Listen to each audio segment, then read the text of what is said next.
उसमें कई चौंकाने वाले नाम भी हो सकते हैं, कई बड़े नामों के पत्ते भी कट सकते हैं, ये गौरव कह रहे हैं। इस तरह की संभावना अभी तक बैठक से नजर आ रही है। शुक्रिया गौरव तमाम जानकारी के लिए। खबरों में आगे बात करते हैं महाराष्ट्र की सियासत की। महाराष्ट्र में सीट शेयरिंग पर सूत्रों के हवाले से एक बड़ी खबर आ रही है। महाविकास आघाड़ी के बीच फॉर्मूला तय हो गया है। हालांकि सूत्रों के हवाले से भी एक खबर है, शिवसेना उद्धव ठाकरे गुट को 20 सीटें, कांग्रेस 18 सीटों पर चुनाव लड़ेगी। शरद पवार एनसीपी गुट 10 सीटों पर चुनाव लड़ेगा। वहीं वंचित बहुजन अघाड़ी 1 सीट पर चुनाव लड़ेगा। शरद पवार को 10 सीटें मिली हैं। उनका जो गुट है 2 हिस्सों में बटा हुआ है। शिवसेना भी 2 हिस्सों में बटी हुई है। महाविकास आघाड़ी में उद्धव ठाकरे वाली शिवसेना शामिल है। तो तमाम इन दलों के बीच सीट शेयरिंग को लेकर फॉर्मूला तय हो गया है। इस फॉर्मूले के तहत शिवसेना को 20, कांग्रेस को 18 सीटें, एनसीपी को 10 जो शरद पवार का गुट है, और वंचित अघाड़ी जो दल है उसको 1 सीट मिलेगी। अब देखना यह है कि इसकी ऑफिशियल अनाउंसमेंट कब होती है। दिल्ली में कांग्रेस और आम आदमी पार्टी के बीच समझौता हो चुका है, उसकी घोषणा हो चुकी है। निगाहें सबकी टिकी हुई हैं महाराष्ट्र पर, क्योंकि महाराष्ट्र में सीट शेयरिंग का फॉर्मूला तय हो जाता है तो इंडिया अलायंस का जो भविष्य खतरे में मंडरा रहा था उसके लिए एक राहत भरी खबर आएगी।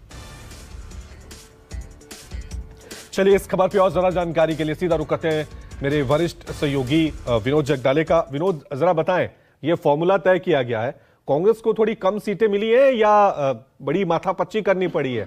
20 शिवसेना, 18 कांग्रेस।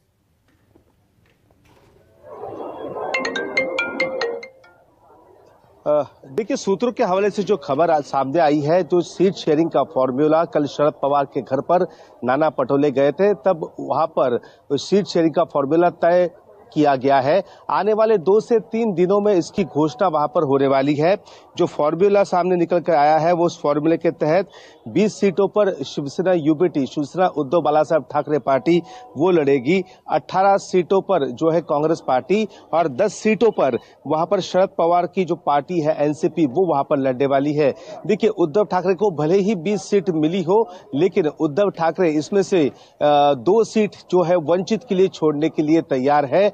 जो 2 सीट छोड़ने के लिए तैयार है उसमें से 1 सीट है वो अकोला की है, और 1 सीट प्रकाश अंबेडकर जो कहेंगे वो सीट उनको देने के लिए तैयार है।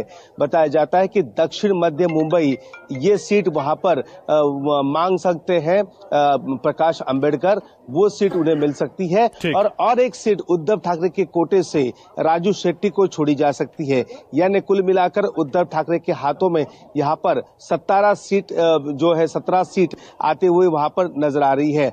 48 जो सीटें हैं महाराष्ट्र की, उस पर गठबंधन अब यहाँ पर पूरा हो चुका है।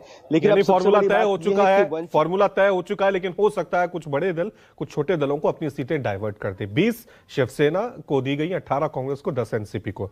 यहां पे एक फॉर्मूला निकाला गया। शुक्रिया विनोद तमाम जानकारी के लिए। छोटा सा ब्रेक ले रहे हैं, देखते रहिए न्यूज़ 24।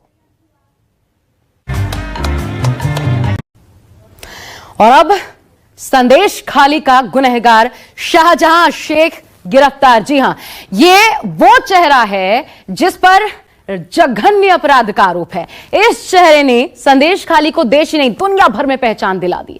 ऐसी विभत्स पहचान कि जिसकी वजह से संदेश खाली की महिलाएं अपनी पहचान छुपाने को मजबूर हो गई। और आखिरकार 55 दिनों बाद, जी हां, ईडी पर हमले के बाद